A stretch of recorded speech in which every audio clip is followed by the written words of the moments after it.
So we are at a nexus point where I think in the next few years we're going to get on top of the fact that actually my identity and my data does need to become mine. And then with that, I need an ability to be able to permission service providers in a different way. I need to be able to control and know where my data is being used. And today, that's really very difficult. We get little bits of that in our management of cookies and our disclosures, but we're absolutely not in control of our individual data at all. So we're going to see a shift in the next 5 to 10 years again, I think, where we will start to see rights and privacy come back to the individual. And that will be a really big paradigm shift in how the world operates.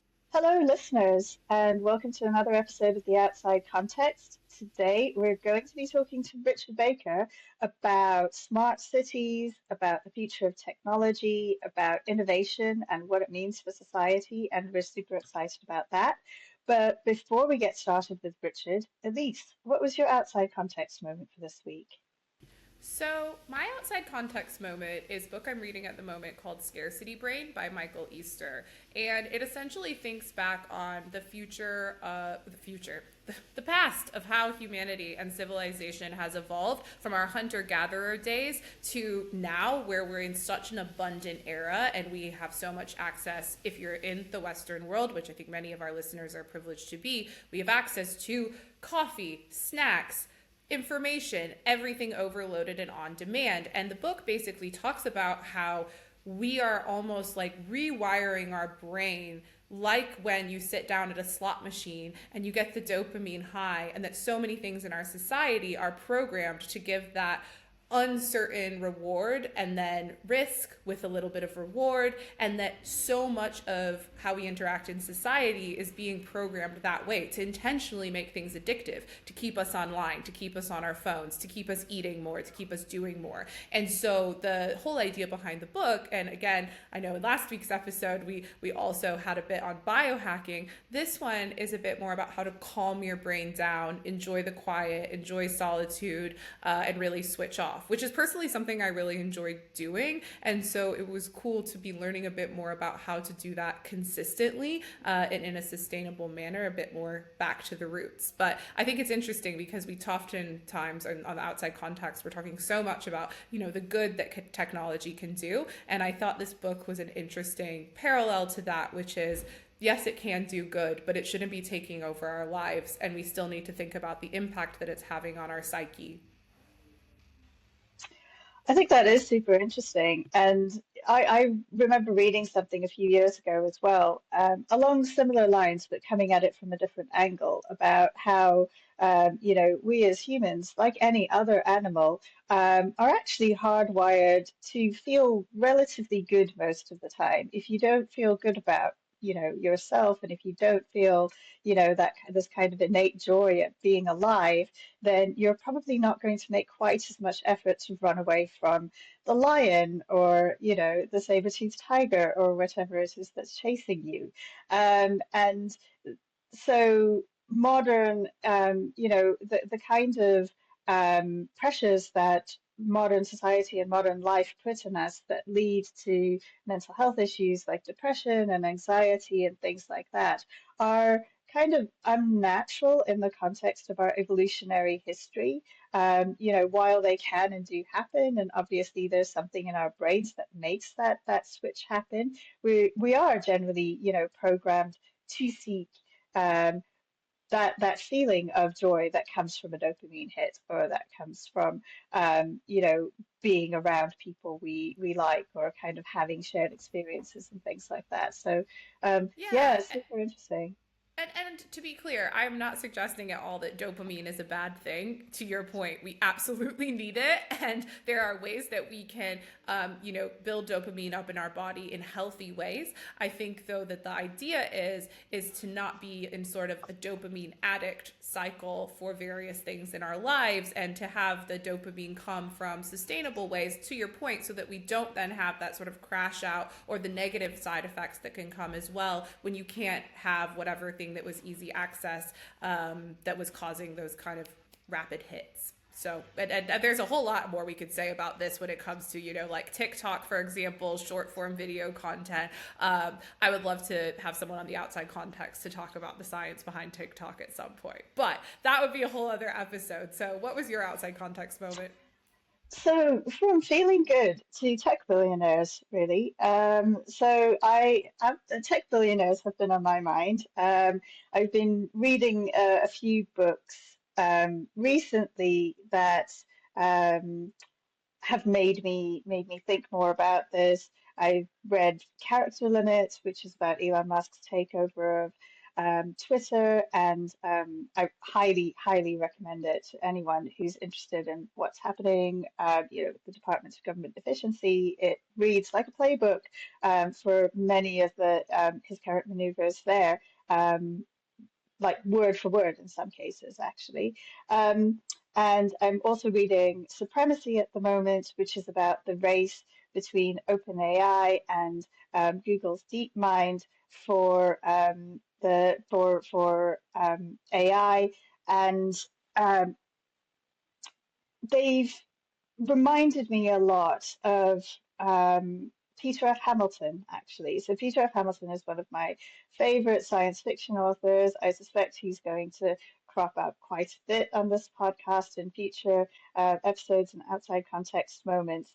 But one of the things he's very prescient about a lot of things in many ways. And I could give many examples, but one of the things he's been particularly good at is envisaging a future in which it's really the private sector and billionaires in particular, so incredibly wealthy individuals who basically create family dynasties, who are able to advance their own ideologies and worldviews through the use of their personal wealth to promote their agenda, both in the private sector, but also through the influence that they then have the power to exert over government, both at the national and international level. And it's the parallels are really quite striking. So we have billionaires who are the first to reach other planets, to set up societies in space, to prolong their lives, so exploring longevity, to merge with AIs to become superhuman consciousnesses. What is the plural of consciousness? Consciousnesses sounds quite clunky. Um, but really interesting. I feel like I should go back and reread some of his books, just to I kind feel of like I get a should better too now. grasp I'm of like, hold on, what's wait. I'm like, now I'm getting like deja vu. Maybe I should as well. And these are books that were written 20 years ago, so way before we started to see the rise of this kind of, billionaire-led tech innovation and capitalism. Well, like we've said in other episodes before, like the one where they consulted with the sci-fi authors at the summit, again, these authors are ahead of the curve and they have been for a while. Similarly, I mentioned that John Wyndham book before, Stowaway to Mars. Again, that was also Billionaire Space Race, though it ambitiously had the UK have the one having all the billionaires because he's a British author. But still, I completely agree. The sci-fi authors saw this coming way before the rest of us did. And on that note, on to our episode with Richard. Richard Baker, longtime friend of both Jannah and I, and now friend of the Outside Context. Welcome to the podcast. We're so happy to have you today. Oh, I'm so delighted to be here. I'm really looking forward to this conversation, and congratulations. This is just a joy. Oh, thank you so much. So let's get right into it. Can you tell us a bit about your career journey and how you got interested in the kind of intersection of both technology and financial services? Yeah, well, I'm getting old, I guess, Elise, so that could be a long story. But no, look, Give us the highlights. Give us the highlights. the highlights is young Irish guy was taking, interest in all things technical really from a young age. I was taking the power sockets off a wall when I was 7 or 8 years old and trying to figure out how electricity worked. Became an electronics engineer. Spent 15 years working in the telecommunications market. I bore my own children with that story because, I was part of a team rolling out optical infrastructure around the world in the 90s and 2000s. So that became the backbone of the internet and became the backbone of all modern services, really. And that led to just this ongoing interest in the importance of, communication networks, information networks, and the power of applications that run on them. That took me to financial services in 2009. Was working with a friend in London, and that friendship developed into building a futures exchange in Singapore during the emergence of the Dodd-Frank Act, which was this change in regulation post the financial crisis of 2008. So I built out a futures exchange. That took me into connectivity and networks in all kinds of different ways, the movement of assets, the trading of assets. And so that was my real springboard, I'd say, Elise, Jannah. That was very, really scary. It was so intimidating getting into financial services for the first time as a technologist. The industry has its own lingo. There was a lot to learn. So that's the high level story.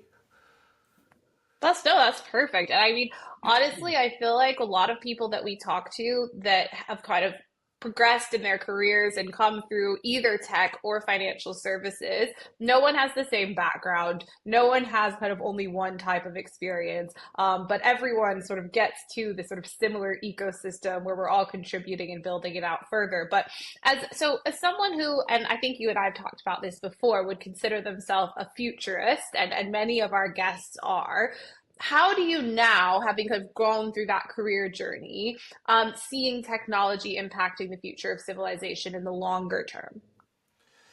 Yeah, I think it's I think one of those things that's a theme for many futurists is the velocity of adoption of new technologies, and certainly in the world, I think we are just seeing a constant increase in velocity cycles of something brand new emerging, and how quick that is now to be adopted in society. So I think we've most recently seen the adoption cycles of generative AI and user-centric AI. But why can that be adopted quickly? Well, it's because of the things that went before it. We've built out information networks, communication networks, the internet through broadband networks and optical networks. It's all those base layers that now create the opportunity for new innovation to happen so much quicker. I think a good futurist often tries to think about the biggest problems that need to be solved. And if you're a futurist and you're a technologist, you always try and think about how technology can help solve really big challenges in society or in the sectors that you work in. I think nobody comes on these shows and gets away without not kind of being inspired by futuristic movies.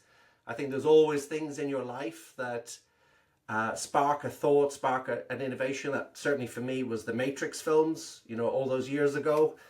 I would also say I'm a bore, and Star Trek was a really motivational show. I think Star Trek is often overlooked in modern society, but not only did it have a really good leadership style about it, there was a kind of a governance and a leadership mantra that ran all the way through the Star Trek shows. But yeah, I think we had a lot of future technology playing out in the way that the Star Trek episodes played, from being able to beam down to a planet to your communicator. So all of that kind of stuff plays with your mind when you're a futurist. So, I mean, I'm going to let Jannah talk about the Star Trek aspect because she's also a massive Star Trek fan. However, I do really like the point about being a good futurist and asking kind of big questions and challenges about how we can make the future better. Because actually, over the past couple of episodes, we've been having a lot of discussions about, dystopia versus utopia and how we get there. And actually, that's kind of one of the whole points of why we're having these conversations, why we started this podcast, because we want to hear from the experts about how to address this. But Jannah, you go ahead, because I know you're going to have thoughts on this as well. Well, I do. I also like that comment you made, Richard, about, being a good futurist and the importance of considering the impacts of the technologies that we're working to promote and to adopt more broadly now. Obviously, for all of us, that's been for the past few years around the DLT and blockchain space. But one thing I like about Star Trek is that it acknowledges that there was some period of chaos, like that great governance didn't come out of the void. If you look at the world in which the near future Earth in which Star Trek First Contact was set, for example, it was very much the chaos of some sort of society-wide conflict-led collapse, followed by the emergence of technology fueling innovation, and then at some point society having to grapple with what this meant for them as a civilization and what kind of civilization they wanted to be. And so I thought that was super interesting. And I'm also reading at the moment oh, I've forgotten the title actually. It's the book about basically the race for it is supremacy actually. Oh, yeah. Which is, yes, the race for AI supremacy, and the very different worldviews that informed the people behind those different AI companies, and how this dictated how they evolved and how the technologies that they produced evolved and things like that. There is a question in here, actually, which is getting onto what do you think? What steps do you think technologists and people working in the policy sector to promote adoption of these technologies should be taking in order to think about the risks that they might be introducing and how to mitigate and manage those for optimal outcomes for our civilization, especially since we've been on this massive, exponential curve in terms of technology development, where we're now at a point where it's not just about incremental change, it's about massive change that can very much impact how we function as a civilization. Absolutely. Wow. Okay. So, firstly, I agree. I think humans, sadly, always have their biggest innovation moment post-adversity. It would be great if we could change that in our culture, but often we somehow seem to push ourselves right to the edge, that we really only solve our most critical issues at a point of a crisis. And there's many examples of that. So I think that seems to be human nature. We kind of take the risk way longer than we should do. But in our daily lives, yes, I think adversity is actually really important. It's not till you face a tough moment with something that you end up being resourceful and you figure out how to use information around you or friends around you or your network or technology or tools to solve a problem. And so humans are very, very good problem solvers when under pressure. And I think that's a topic that's complicated to talk about in modern society. It shows its face through the conversations about resilience and how do you develop resilience. But we shouldn't fear adversity and the resilience it teaches us, but because the outcome is actually always something even bigger. It's that we learn how to be truly resourceful and solve really important problems. I think, how do you put all this together? This is getting really complicated. I often think that we're at a pretty unbelievable nexus point in information flows so quickly. We are subject to real-time information on a mass scale now.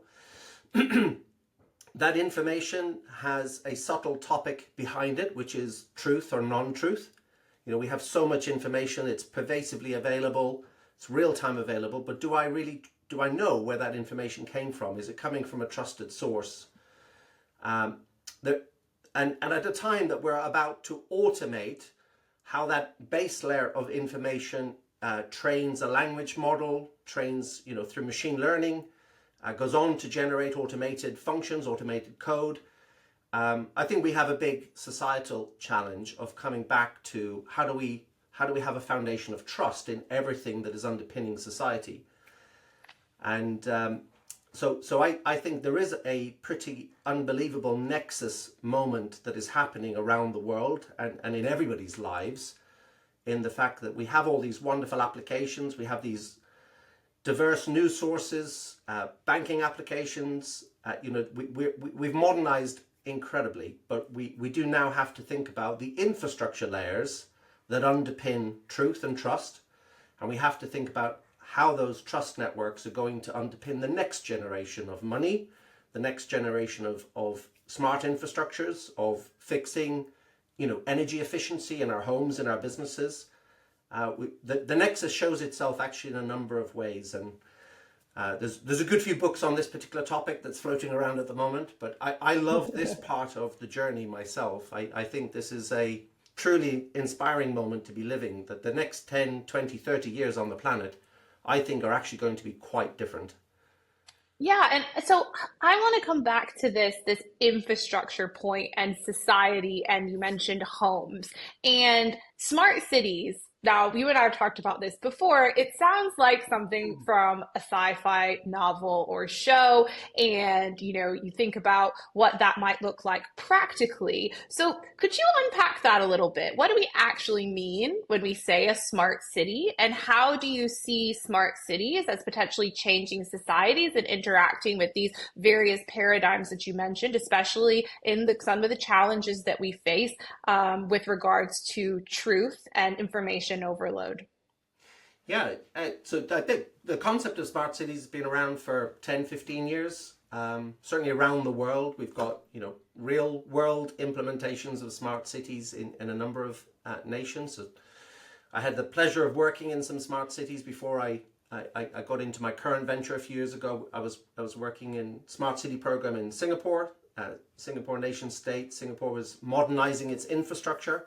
I'll unpick that in a second, but Taiwan, Japan, Las Vegas, London, Cambridge, Oxford, Manchester, all have, I think in the UK we've got 32 or 36 smart cities a few years ago that were, characterized by the UK government. We So what does do? it mean? At one level, it starts to mean you're modernizing infrastructure. So you can start with the basics of a street light. You're taking down an old sodium street light and you're fitting a new modern LED street light. And if you're taking that change, well, you want that to be, a connected street light. So you'll probably fit out that street light now with, Wi-Fi or 5G or 4G or Wi-Fi 6. And well, if you're going to do that, you'll also add in sensors. And so you can use them all as weather stations, or you can use them all as proximity sensors, so you can detect with Bluetooth technology what's passing by. So you can use them to help you monitor traffic, weather. So this is a very easy, tangible example that you modernize just your street lighting infrastructure so it becomes lower power, can turn on and off more efficiently, but also now becomes part of an information grid that is running in your town, in your city. And so around the world, actually, that has been happening quite a lot. And that's a base layer, that's an infrastructure layer. And so why is that important? Well, I think when we start to then insert things like we're modernizing our mobile communications networks by adding 5G. 5G works very differently from things we had before. They're smaller base stations, they have closer range, but they're much higher power. For every base station, you can have 1 million concurrent connections. And the latency on those connections is slow. And again, that's a really important base layer, because now when I really think about a smart city, and hopefully in my lifetime, we will have fully autonomous, driving vehicles.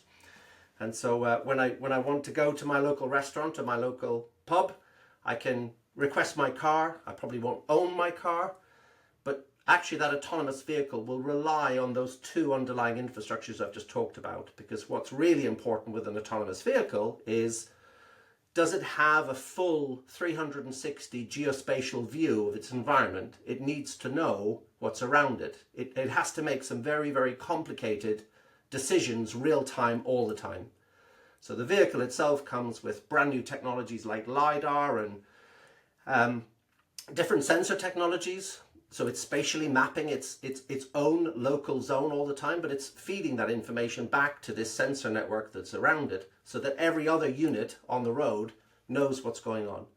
So this is, what I'm hearing you say is like we're already living in smart we cities, are. because I guess that when I think about this, I always think about it as something that is this far in the future, like maybe someday we'll get there. But actually, what I'm hearing is that we live in the infrastructure layer for smart cities already exists today. We just don't necessarily see it. But are there any upgrades, I guess, that you see as coming in the near future, or parts of that infrastructure that need to be developed further?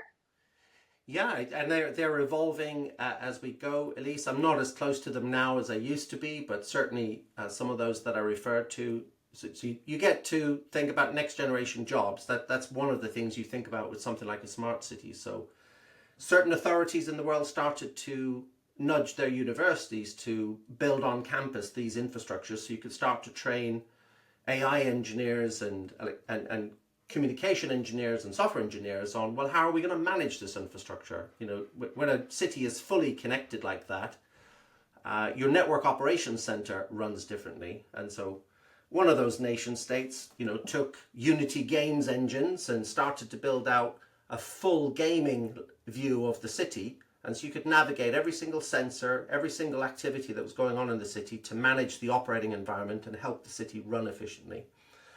So that model, that operating system for the city is being worked on right now, and that will start to appear more and more in the next few years. But I think for this now comes into economics, I guess, which is, I think, the next big phase is going to be, well, how do you overlay a money system to that smart city? So why can't those sensors and all of those devices be endpoints that are paying for or able to benefit in the economic value of the data that they've got? So you need to now start to think about, well, okay, how do we think about the source of that data? That is a truth data. It's an original device producing some information. So you can flow it into a cloud data lake, but actually, how do I know the device was permissioned into the network in the first place correctly? What's its ID? How do I trust its information? And then how do I permission the rights of that information to be shared with different applications, with services? So this means we can automate what they did in the Minority Report movie, when Tom Cruise was walking around and he would walk into a shop and the camera would go, hello, you know, would you like, you know, new jeans today? Because they recognize who it is. I'm not sure I want to go that far. I still quite like shopping for myself. I don't want to be automated that way.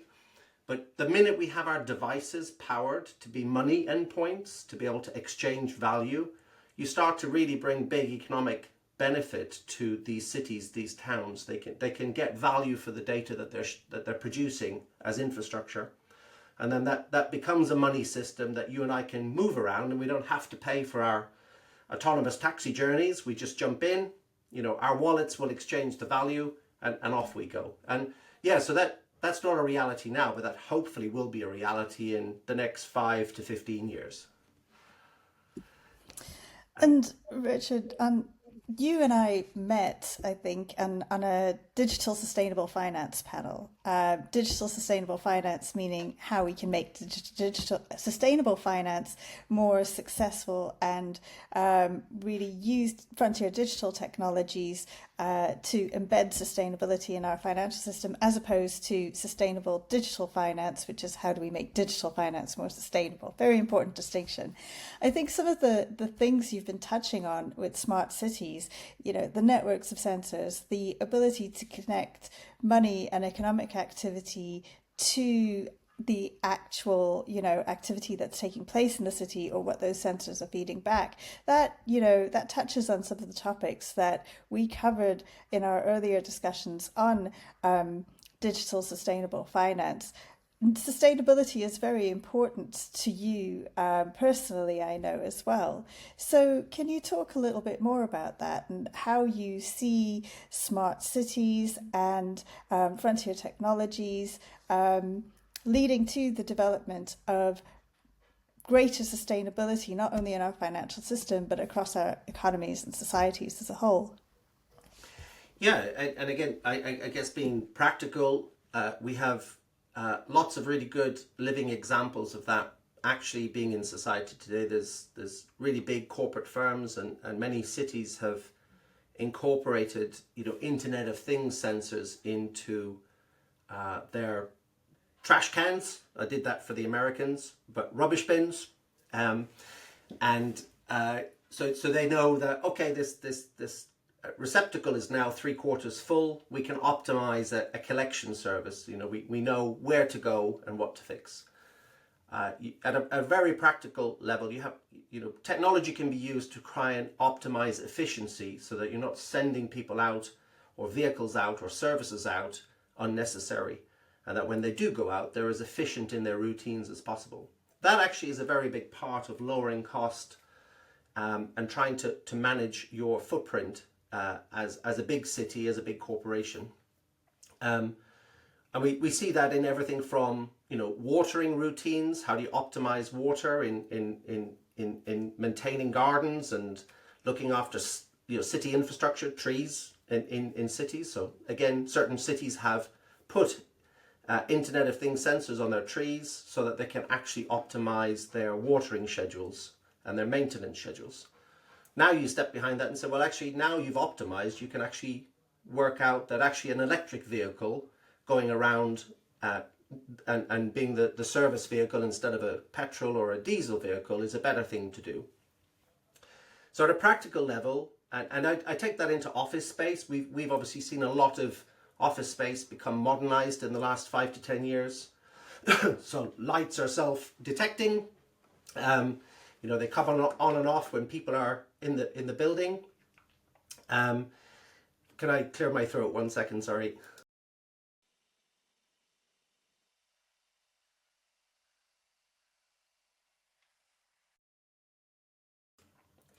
Sorry about that. So we see buildings being a very big part of that efficiency drive. So a lot of buildings now have got optimized desk workspace, lighting workspace. So all of that is part of the infrastructure story where, we lower carbon footprint, we lower energy footprint by thinking about operational efficiencies, by using good technology. I think we'll see that cascade over more and more to the rollout of, bigger clean energy infrastructure. And we talked a little bit about this in the past. The world struggles with this a little bit, really, because certainly in Western markets, we've just got to accept we've got older cables in the ground and running overground. And so to modernize your grids is a necessary requirement to be able to start to take in the electricity that you produce from green resources. So when we build solar farms, battery farms, hydro farms, they produce different outputs, and our current grids around the world struggle to be able to use and interconnect and take all of that electricity. So we're having to modernize our wiring infrastructure again to try and make sure we can start to move towards full clean energy everywhere. And I don't think Joe Public realizes some of this stuff often, but this is why we need money to kind of upgrade infrastructure. I think what's then, sorry, go. No. And I was just going to say that, so first of all, this is like a very exciting future vision that you are painting. And I love that because we have both sides of the outside context. We definitely have heard some dark paths that we could go down at the rise of machines, but we also have heard a lot of positives, which I think you've highlighted. But I do like to kind of make sure that we cover both aspects because, you mentioned the Minority Report, which I love, but obviously there are quite a few things in that film that go wrong and that show also, various abuses of power that can happen, what can happen when the wrong data ends up in the wrong hands, how people might try to kind of manipulate and, use the powers and tools and systems and the smart infrastructure to their own benefits. So I guess to bring that back around, from this vision that you have of the future and as we're upgrading and changing infrastructure, what risks do we need to guard against when we're building more of a smarter tech integrated future? So, and how as well, can we make these things a reality that you're talking about? Yeah, big questions. I think at the heart of that, Elise, is I think a journey that has started, but we have a long way to go on understanding data rights and data privacy in a different way. I think in the way that our services have evolved, meaning, my music account, my music streaming account, or my various TV streaming accounts, or my ride-hailing account. I'm trying to not use brands as I say all of those. But, all of those services today I have given up my identity, my credentials, my bank card. My data is run in their cloud, in their platforms, and you can multiply that by many, many times over with the things we interact with every day.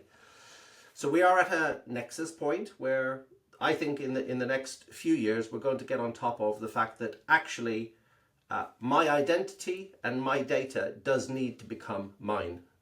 And then with that, I need an ability to be able to permission service providers in a different way. I need to be able to control and know where my data is being used. And today, that's really very difficult. We get little bits of that in our management of cookies and our disclosures, but we're absolutely not in control of our individual data at all.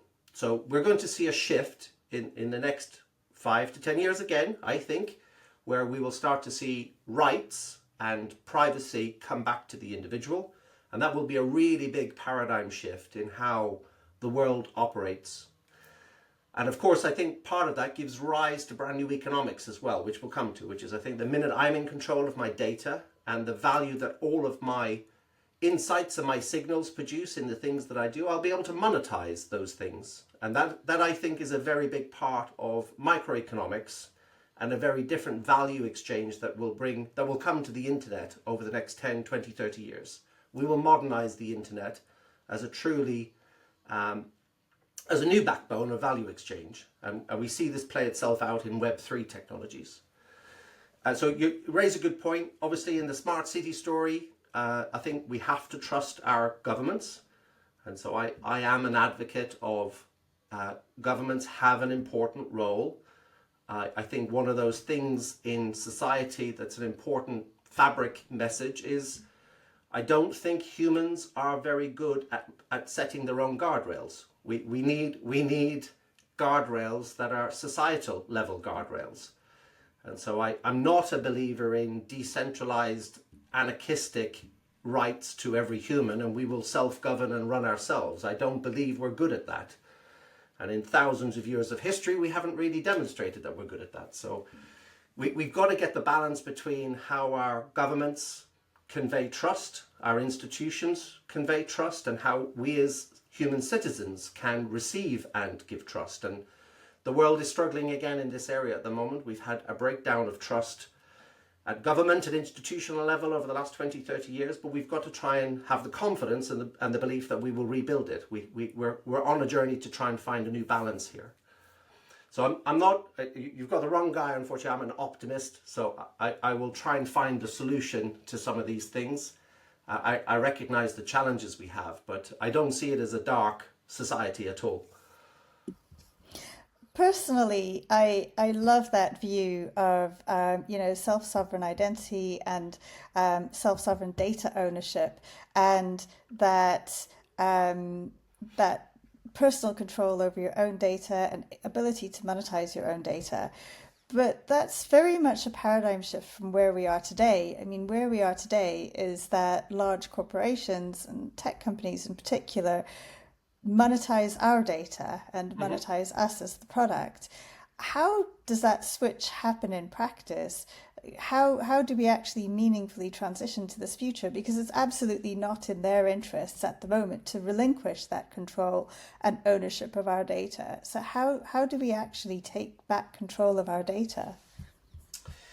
Well, I think often, if I go back in my own early career to that telco start of life journey, quite honestly, if you told me, if I told my younger version of myself that we'd be doing this, having this kind of video call, and that the array of services we've got, many of these things were not envisaged in the 90s.